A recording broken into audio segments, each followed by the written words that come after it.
In this recording, we're going to examine the reasons why some sociologists see T&Cs as an unhelpful force in the process of development. So T&Cs are businesses that have globalized their operations. They produce and sell around the world, use global supply chains, and employ people in many different countries. Some argue that T&Cs are as important as nation-states. The aim of T&Cs is to make profits for the shareholders. The purpose of them is not to develop a country, but now T&Cs are starting to accept the idea of corporate responsibility. Some examples of T&C are Nestle, HSBC, Shell, and Sony. So neoliberals and modernization theory argue that T&Cs are at the edge of technological innovation because they introduce new marketing and management strategies, as wages are usually better in foreign subsidies of multinational firms than in local companies. However, dependency theory argues that the presence of T&Cs intensifies dependency, prevents local industry from growing, and ensures that a country stays poor. The overall effect of the growth of the power of T&Cs is to weaken workers and strengthen capitalism because T&Cs want to maximise their profits. For example, if a workforce in a factory proves troublesome by demanding higher wages or better conditions, the company then closes its operation and relocate somewhere else, even to a different country. T&Cs exploit their workers because they give them low conditions and pay, not allowing trade unions and using child labour. Developing countries compete with each other in order to attract T&Cs, providing even lower standards. T&C investment goes to those who will accept the lowest wages, least benefits and worst conditions, and Cargahan described this as a race to the bottom. T&Cs also exploit the environment as they use up non-renewable resources, damage ecosystems and create pollution, which has negative consequences for local people. Also, T&Cs exploit markets by mis-selling goods, dumping out-of-date goods, and selling harmful goods regardless of the consequences. For example, due to the increased awareness that smoking causes, the market has shrunk in the north, so tobacco companies have turned to developing countries with marketing that plays down the health consequences of smoking. However, neoliberals argue that T&Cs bring more benefits than drawbacks.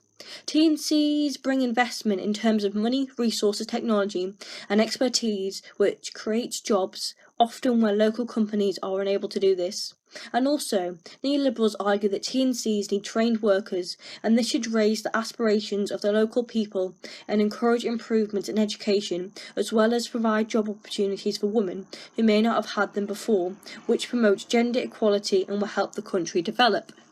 In terms of jobs and profits, T&Cs do not give developing countries equal jobs. Jobs that are created, especially the better ones, may go to the people from the developed world rather than local people. Profits are unlikely to stay in the developing world, and the T&C may avoid paying tax so that the host country is unable to develop. For example, the Ukrainian president set up an offshore holding company which saved him millions of dollars in Ukrainian taxes. However, you could argue that T&Cs bring about modern values which may help development, and T&Cs need and will pay for infrastructure such as roads and power lines from which local people may also benefit. T&Cs are able to patent traditional medicines and resources of food that makes money from resources that belong to developing countries.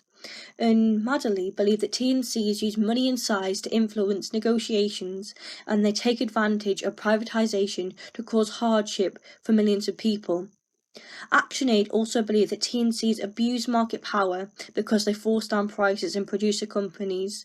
They argue that T&Cs profiteer because they charge Western consumers the same, and they marginalise because they force non-compliers out of the chain, causing social harm such as injustice. However, Contreras argues that T&Cs can be useful in the process of development because they bring employment, and as income increases, education develops, and then therefore industry grows.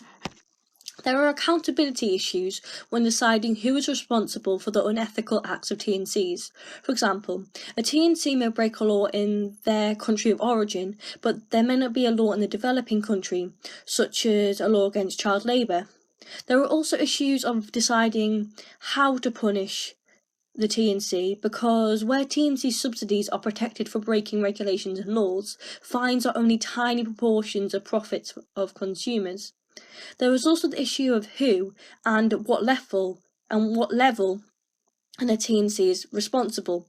For example, if a chief executive resigns, they will simply be replaced by someone with the same outlook following similar practices. So in conclusion, some have supported the idea of regulation of TNCs, but others have argued that this would end up with the developed countries regulating them, and then there's the issue of imperialism.